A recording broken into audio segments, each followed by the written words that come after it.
Hello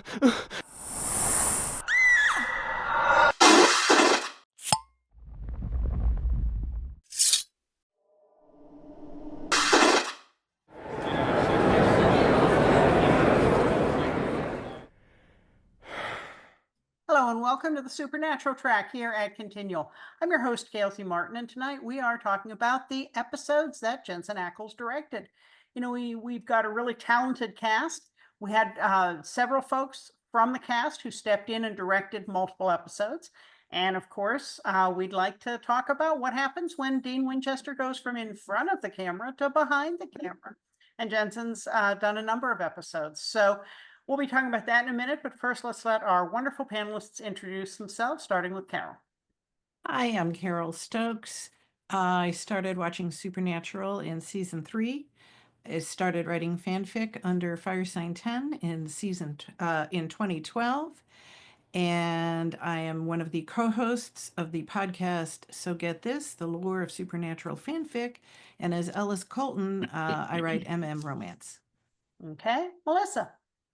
Hi, Kitty and I aren't on screen tonight for reasons, but I've been a fan since 2005, the night the pilot aired, and Kitty has been a fan since 2020. Very good. Lola. My name's Lola Laracy, and I've been a fan since that very first episode. Anne. Hi, I'm Ann Wicker, and I'm a writer and editor, and I came late to the Supernatural world, but I dived right in down the rabbit hole and have been a fan since, and enjoy going to conventions and enjoy talking about these different aspects of the show on Continual. All right, Lynn. Hi, I'm Dr. Lynn Zubernis. I'm a clinical psychologist and a professor at Westchester University, and I study fandom and fan psychology, and I love Supernatural and watched from the beginning. And I've written 6 books on the show, the most recent 2 written with the cast of Supernatural and the fans of Supernatural. Okay. And I'm Gail Martin and Morgan Bryce. As Gail, I write epic and urban fantasy. As Morgan, I write urban fantasy and male paranormal romance. But in all my modern day world, Sam and Dean could walk in and feel right at home. I fell in love with the show halfway through season 11, went down the rabbit hole, binge watched 11 seasons in 4 months so I could be ready for the start of season 12, and have been an obsessed fan pretty much since then.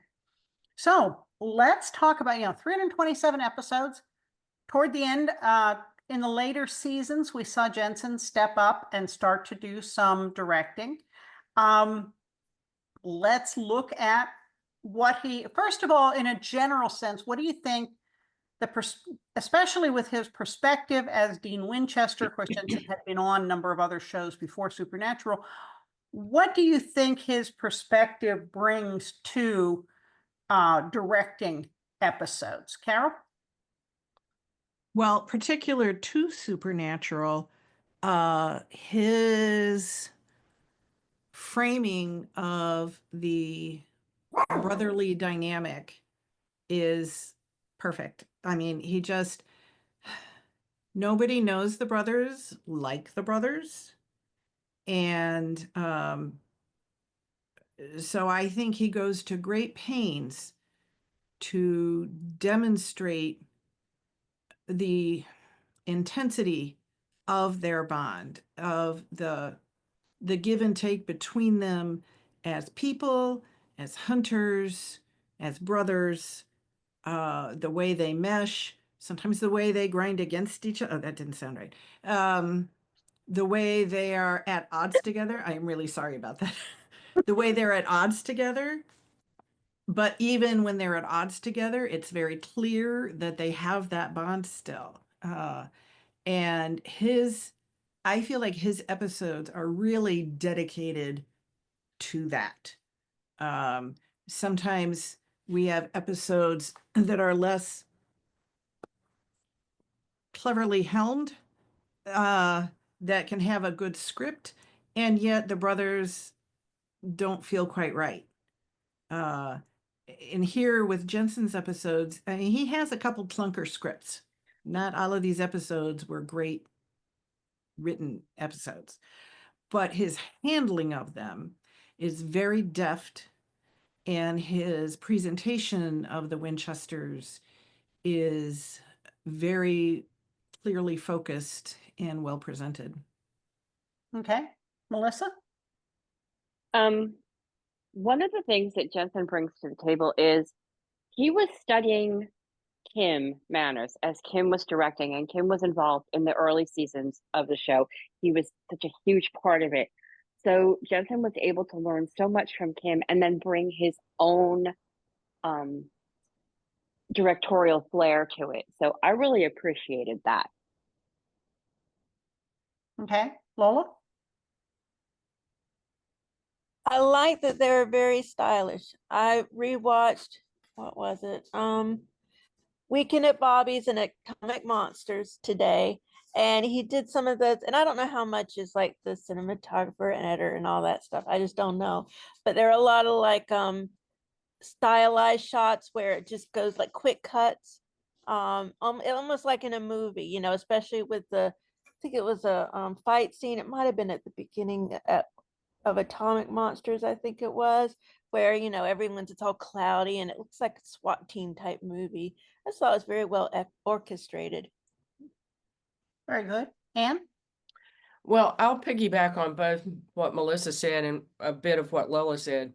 Um, I definitely think, and I think Jensen has said in interviews that he was highly influenced by Kim Manners, and that Kim told him he was going to direct. And I saw in the gold panel at this weekend's convention, he and Dick Spate talked about directing and talked about camera angles and how you do things, and I thought, and I had no idea he was so interested in all the technical aspects of that. And he said in one interview that I watched that he wanted to know about the behind the scenes stuff at first because he thought it would make him a better actor. And so I thought that was a good insight to the way he also latched on to directing. And what Lola said about especially the opening sequence of Atomic Monsters, it shows completely the influence of movies like John Wick. And also, pardon me, sorry. Also, I love the anecdote, which I hope is true, that it was Jensen's idea to call Ty Olsson and get him to be in that sequence. And he called up Ty personally and said, "Can you come?" Because Ty was tied up on another job. And Ty came. That's true. That's right. That's awesome. Okay, Lynn? Yeah, I agree with what everyone said. Jensen has talked about how much he loves directing action sequences. Like there's a fandom hashtag for Jensen's episodes that's Action Ackles, hashtag Action Ackles. And he really delights in doing that. And I think he's really, really good at it. So there were a couple I just went back and looked over the episode, like my reviews of the episode to just remember what was in them. And in Soul Survivor, which is one of the ones that he directed, there's that kind of cat and mouse chase at the bunker with Demon Dean chasing Sam. And he talked about how he wanted to film it like an old Hitchcock movie, right down to making sure that the protagonist was walking from left to right and the antagonist was approaching from right to left. And the two of them would slowly get closer and closer and closer in like the catacombs of the bunker, and you build that suspense and make it really scary like that and film it with that red lighting. I thought that was tremendously effective. And the scene that Anne mentioned in Atomic Monsters, that whole opening sequence was Jensen's idea. He actually pitched it to Andrew Dabb, the showrunner, because he wanted to do it so much. He loves Dean Winchester so much that he wanted to kind of create a showcase for Dean Winchester, the action hero, as Anne said, the John Wick kind of homage. And I thought that one also, Jensen did his own stunts with that, worked with stunt coordinator Rob Hader. I thought it came out flawless. It was just amazing. Again, filmed in that very theatrical kind of red light to bring out the menace of it and the violence of it. So I think he loves doing that, and it kind of shows, and he's really good at it. I remember seeing a behind the scenes on that where we saw Jensen practicing a couple moves he has where he's like doing a rolling on his shoulder, over on his shoulder to get up and do, you know, an arm bar and whatever. And we got to see him working on that, and then we see it in the sequence. And so that's really cool. I love studying action stuff. I know just enough to make me dangerous, but I like to recognize moves. And I'll be like, oh, look at that great arm bar he did. You know, where they're trapping the arm and, you know, so I always enjoy that stuff. And both the boys are just so good. But yes, in the sequences he films, it's just particularly smooth, organic. There's never any clumsiness on either side. So he's catching them at their best moments, and I'm sure behind the scenes has no problem just like let's rehearse it half a dozen times so we're really in the groove so we can just go through it and have it look that natural. You know, no little hesitations and stuff. And also I remember seeing that about the Hitchcock thing, which I just loved. I'm a huge Hitchcock fan. I just love Hitchcock. And that kind of way of building the simmering suspense and tension is just so cool. And I think many filmmakers more currently and directors are in too much of a hurry. Like they just kind of get to it. And um, when you take the time to draw it out, it just gives you that much more time as a viewer to get invested and start the tension and holding your breath because, oh my God, at some point, what is going to happen? I also remember reading where he was like, as he was talking about the Hitchcock thing, he's like, we only had so many halls of the bunker. It's not like they had 12 hallways for him to go up and down.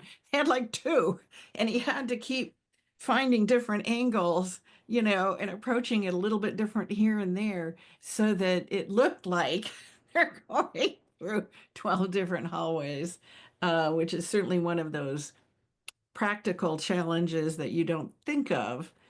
Because you get so wrapped up in it, you don't even think, wow, how big is that bunker set? Although I have to say, having been in the bunker set, it actually is really pretty big. It took up like half of the giant sound stage, and I got lost in it once because I mean, there's not 20 hallways, but there's more than two, and they do make turns. I was trying to get out of it once and ended up kind of stuck and a little panicky for a minute. So You needed to leave a little trail of I peanut did. M&Ms. I did. I didn't want to be like, help, I'm stuck in the back of the bunker. Well, let's take, there are 6 episodes, so let's take each one, say a little bit about it. And the first one is Weekend at Bobby's. Now, that's one of my favorites. I think it's 6. Did I count that right? Yeah. Yeah. Yes. Weekend at Bobby's is just one of my favorite episodes. There is so much there. It's kind of such a love letter to Bobby, but it's also kind of a behind the scenes look at the stuff we don't usually see in Supernatural that would be going on kind of behind their scenes in real life on the show when they weren't in the middle of, you know, saving the world. And there are just so many wonderful moments in this. So, Carole, a couple thoughts about Weekend at Bobby's? I adore Weekend at Bobby's. I do love Bobby just so much. And to see a little day in the life of was fabulous. There's so much humor. And I think that is something that Jensen brings a lot to that, you know, and one of the hallmarks we love about Supernatural, the world will be ending, but, you know, it doesn't mean somebody's not going to crack a dark joke or, you know, something like that. And so Bobby's is just infused with that humor. You know, seeing the phone bank with the masking tape with all the different things written on it. Of course, the funniest part, well, there's two really funny parts. I'll only talk about one of them, so I leave one for somebody else. Um, the poor neighbor woman who Mhm. is kind of interested in Bobby and would like a chance to get to know him better. And she's popping over, and he's like, "Oh, no, gotta bury a body." I mean, he's not saying that to her, but he's got to bury a body. He's got to answer phone calls. He's got to deal with the inquisitive sheriff, who at that point I think doesn't know about him yet. Um, and and she finally brings him the peach cobbler,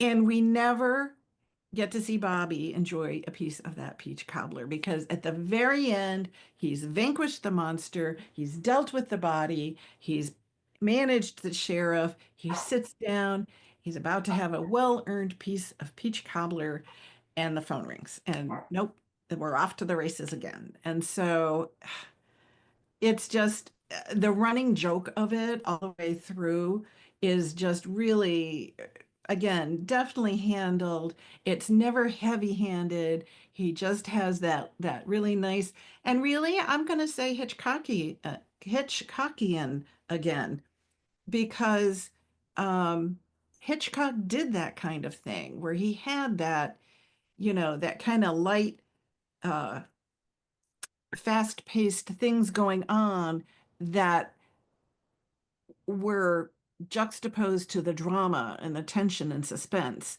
that made you kind of be like, that you realized was humorous.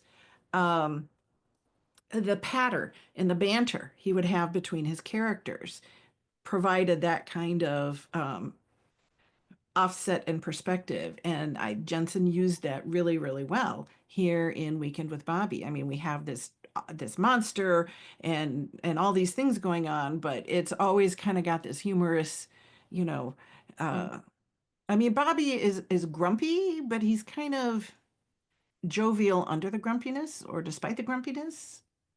Uh, and he just kind of rolls his eyes and keeps on going. And, maybe he froze the peach cobbler until he could have it sometime.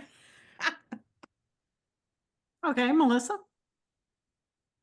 One of the things I loved about this was we see the boys, especially Dean, being a whiny little bitch. Man, it's calling Bobby and calling Bobby and calling Bobby, and it's like the demand after the demand after the demand, and not even bothering to listen that Bobby's busy. And we see them call Bobby all the time throughout the show. And we never really think about the fact that, like, he's got he's got his own life, and B, he's got other hunters that he's helping. And yet we always see him, it's like effortlessly dropping everything to figure out and give Sam and Dean the information that they need to do whatever it is that they need to do. And I really love seeing, like, Bobby's frustration with them, that look, I got other things, I got a life, I got other stuff that's important. And I really love, like, realizing these guys do demand an awful lot of Bobby, and then finally Bobby loses it, and the guys kind of realize maybe we should not, like, take Bobby for granted as much as we do. And I really love seeing that. Okay, Lola? The cutest part to me, my favorite part, is just this little tiny part. It only lasts a few seconds, but Bobby's on the phone, and blanked on his name. Oh my god. DJ Quall's character, Garth. Garth. All right. Garth calls, and Bobby says, "No, that we don't handle that. Call the FBI." Second later, the phone rings, and Bobby's like, "FBI," and he's like, "No, Garth, not me, the FBI, the real FBI." And you're like, "God bless Garth, that poor man, his poor brain." Yeah, but that always makes me laugh. Okay, Anne? I like the interesting way he does a twist on all these old horror movies. Show the monster gets killed and buried or whatever, and then the monster keeps coming back. Like in the first Terminator movie, you know, you think he's crushed, but he keeps coming back, keeps coming back. And that's what happened with whatever the name of that monster was, you know. Rufus thought he killed the monster. They buried it. Then it comes back. And then it comes back and he, you know, how do you kill it? Oh, well, you know, and and it's sort of parallel to Dean calling him up going, how do I kill it? How do I kill it? And it's yet another monster. And the first time he tries to kill it doesn't work. So he has to figure out something else. So that's a kind of a different kind of a twist and yet an homage to all those horror movies where that happened. Okay, Lynn? I thought Jensen did a deft job of directing Jim Beaver in his little flirtation with Marcy, the neighbor. Like, I love that Jensen got to direct Jim Beaver and got to direct Stephen Williams, because Bobby and Rufus are just two of my favorite characters ever. And like, what seasoned, fabulous actors, you know, real actors. So it must have been a really fun thing for Jensen to direct them. But you know, Bobby is this kind of, like we were just saying, gruff and surly sort of character. And this is one of those rare episodes where you get to see Bobby the man and Bobby the vulnerable human. And I think Jensen directed Jim Beaver to really play that in a subtle way that was still very true to Bobby's gruff character, didn't sacrifice who we know Bobby to be, but let us see that he was interested in Marcy and she was interested in him, and it was kind of sweet and kind of nice. And I thought that was a very deft touch of directing that he did for that. There was no making fun of it. There was no haha, the old man has a girlfriend. There was none of that. It was very, very nicely done, I thought. And the other hilarious scene that Carole didn't talk about but was probably thinking about, so well done when when you think things might work out between Bobby and Marcy, and then he chops up the Okami in the wood chipper, and you look at her and she's just standing there covered in blood and chopped up Okami, and it's all over. Like, Jensen directed that with such perfect timing. Those actors delivered such priceless faces. I don't know who the actress who played Marcy was, but I can still see her standing there just gobsmacked, covered with monster and blood, and knowing And that, then yep, doesn't that's he it. even says, so I guess we're not having dinner? Yes, No. yes, yeah. And it's just, it's so well, everybody did it so well, and it's really well directed. So those are my two favorite directing things about that episode. All right. So I have one more thing then. Okay. I have to talk about Rufus and the body. Oh yeah, that's also So funny. Rufus is there. He pops in. He's got a body. Well, they got to do something with it, and so they deal with it. But I mean, it crops up like 3 times. They bury the body. Oh, now they got to move the body. And at one point, they have a backhoe, so they can like move the body again. And it's kind of like which shell is the pea under almost, you know, where they're moving the body around because no, you know, the sheriff can't find it and all this stuff. And again, the interplay, as Lynn was saying, between Bobby and Rufus, they're both crotchety, you know, and grumpy, but clearly have worked together. And even though we always have that sense of there's some kind of little personal tension in there and we never find out what it is, nonetheless, they despite the way they kind of bitch at each other, they know that they can turn to each other and have this dealt with without a fuss. You know, they don't have to explain anything. They don't have to justify anything. They're just like, hey, I got a body. And the other one's like, okay, where do you want to put it? You know? So the interplay there is hilarious. And the whole, you know, let's shuffle this body around. It's just really, really funny. Okay. So the next one is The Girl Next Door. It's an episode with a very different feel from Weekend at Bobby's. Let's quickly go through it and see what jumped out at you, because the story is very different, the feel is very different, and so what struck you in The Girl Next Door, Carole?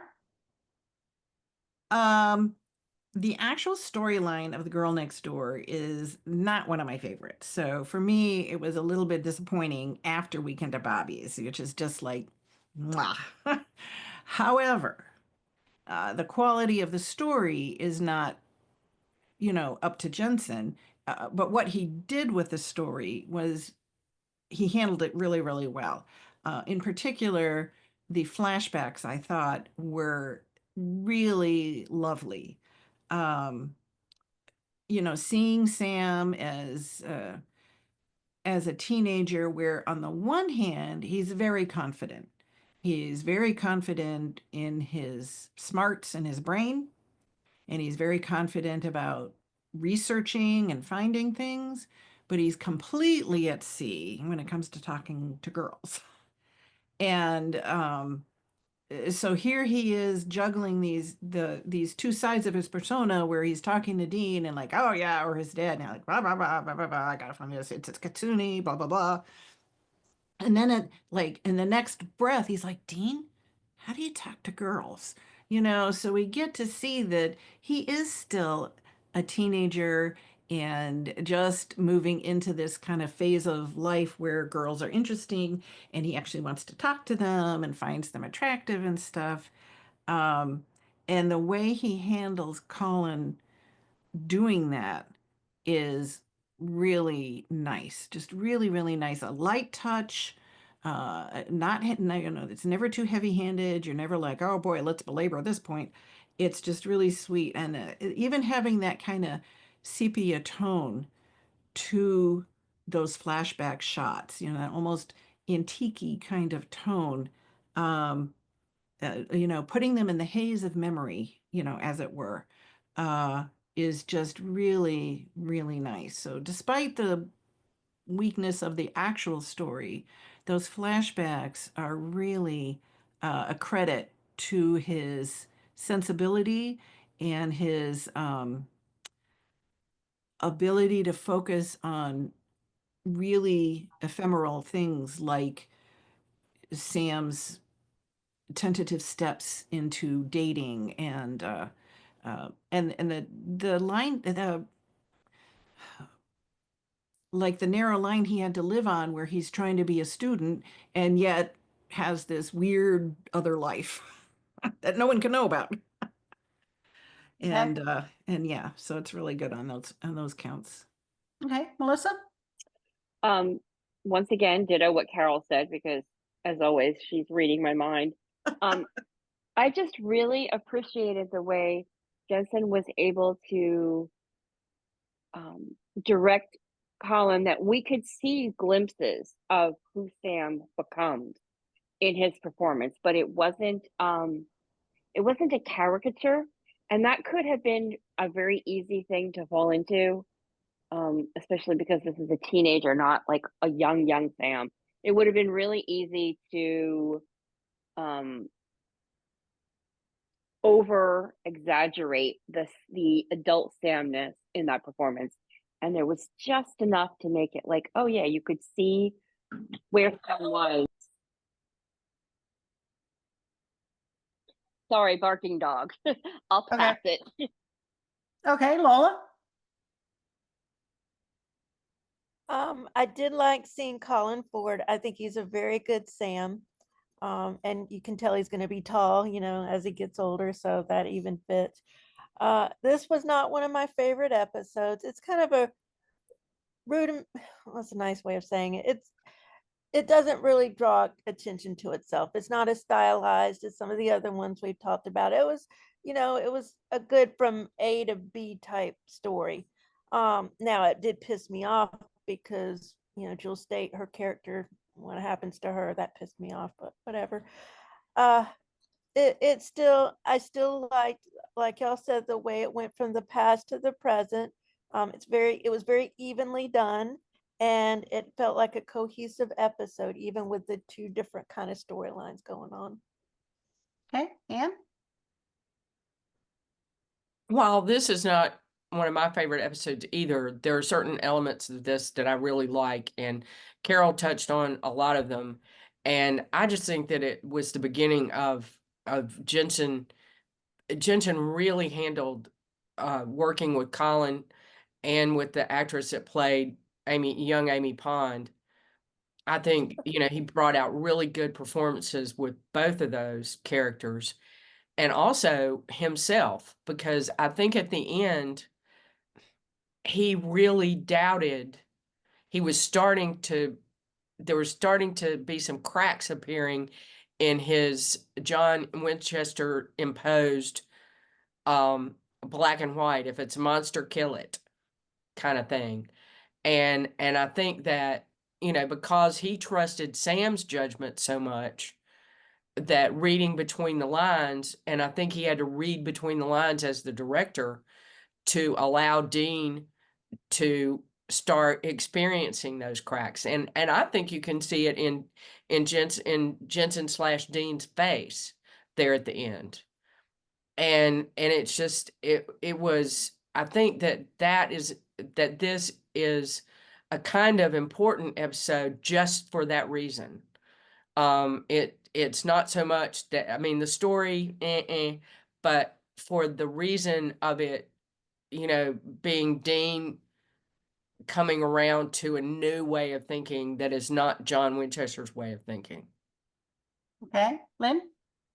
Yeah, well, I think the ending, as much as I hated and didn't think that Dean would have done that, it's the impetus for him, his guilt over doing that is the impetus for him starting to really get less black and white in his thinking. But it annoyed me because this was already in season 7, and we'd seen that evolution already in earlier seasons. So it was almost like a backsliding, like, wait a minute, I thought we'd already seen this evolution and now suddenly we're back here again. But that has nothing to do with Jensen's directing because that was the script. I'll give a shout out to Jensen directing himself. There's 2 scenes that I thought he did a really good job of directing himself, if that makes sense. There's the scene in the beginning when Dean wakes up in the hospital and he's in a hospital gown and he's got his leg in a cast and he's high on painkillers and he's kind of stumbling around on the crutches and falling to the floor. And he's so good at physical comedy, and that was him directing him. I thought that worked really well. And there's another scene when in the present, Sam takes the Impala while Dean's sleeping and leaves. And Dean wakes up and panics because Sam is gone. And in his panic, he just saws the cast right off his own leg in order to go after Sam. And I also think he really did a good job of showing Dean's absolute panic because Sam is gone, and how he just, the physical comedy in the first part and the physical panic in that second part really came through well. He also directed Jared really well because in this episode, we see Sam having to press his thumb into the scar on his palm to kind of not zone out. And it's Dean is seeing this and very worried for Sam. And that's just a little moment, but it's such an important moment. And I think Jensen as the director and Jared as the actor gives it the gravity and the importance that it needs, because it is such an important recurring thing that really tells us a lot about where Sam is. So Jensen did a good job in both of those. Okay. Well, I am suspecting that we're going to have to do a part 2 because there's no way we're going to get through another 4 episodes. But let's get halfway through with one more episode before we say our goodbyes, and then I'll get us back together again to talk about the next 3. Heartache. Carole? This is really not one of my favorite episodes. It was one of those ones where you're watching and you're kind of like, what's going on? Why is this happening? What? Why? What? So, I mean, really, I don't have a lot to say about it.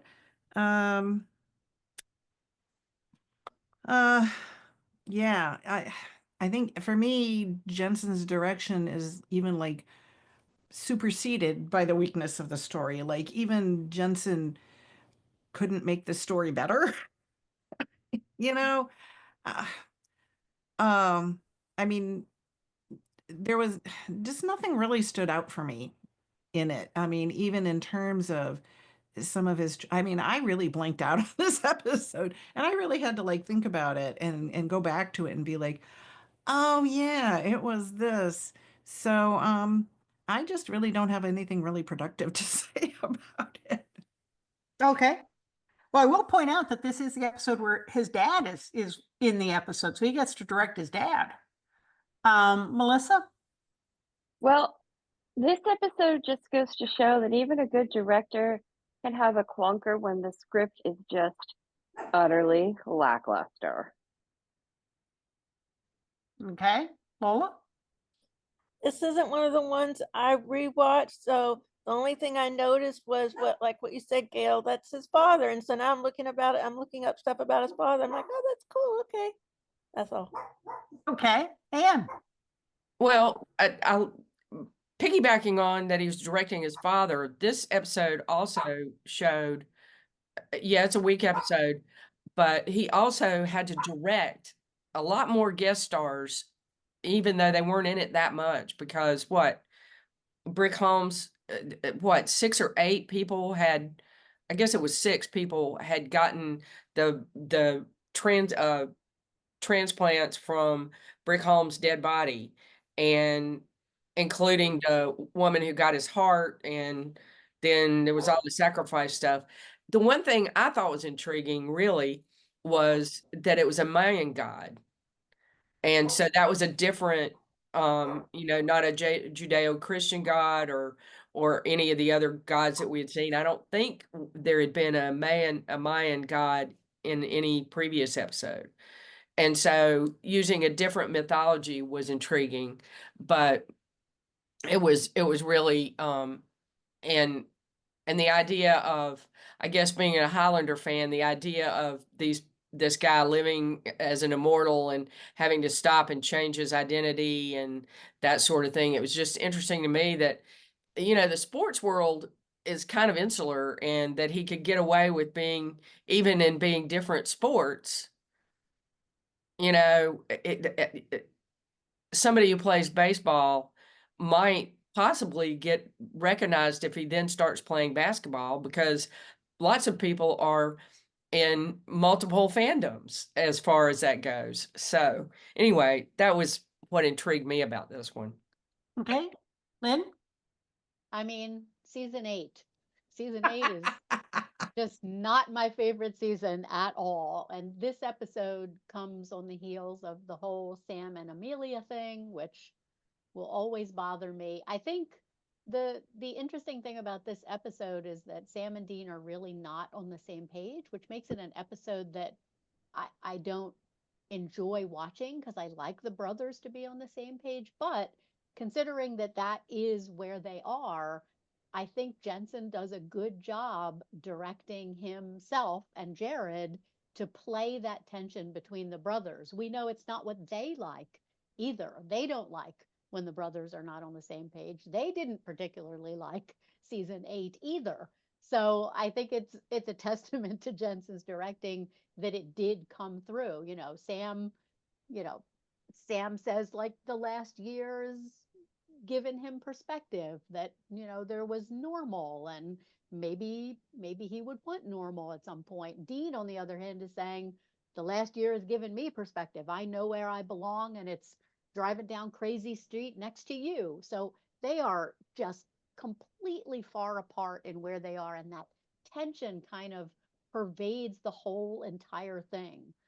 There's a scene where they go to a farmer's market, an organic farmer's market, and Dean is like, what is this? Where even are we? And Sam says, what? I had a year off. I took the time to enjoy the good things. And Dean retorts, yeah, while avoiding doing what we actually do. So there's a lot of unsaid tension and resentment between the two of them. And while I don't really enjoy watching it, I do think Jensen did a really good job directing the two of them to really bring that out. And that was what he was supposed to do with that episode. Well, folks, we had 6 episodes originally to talk about, and we got through 3 of them. So, but there was a lot to say, and this has been a very insightful discourse. So we were just going to have to come back for part 2 so we can get back to all the other good stuff. But before we do that, please let's go around and let everybody know where we can find you online. Carole? You can find me on many continual panels, and in the TFWNC Facebook group and the continual group as Ellis Colton. All of my social media links and newsletter sign up is at elliscolton.card.co, that's CARRD.co. My books are available on Amazon, including my new release, The Case of Thistledown House, a paranormal romance. And and this was a really good panel. Okay, Melissa. You can find Kitty and I on the TFWNC Supernatural group or here on Continual. All right, Lola. My name's Lola Laracy, and you can find me a lot of places. I have a website, lolalaracy.com, and I need to update it because I'm almost ready to release my book that I've been working on forever and a day. And this is Awesome. one of my dog precious.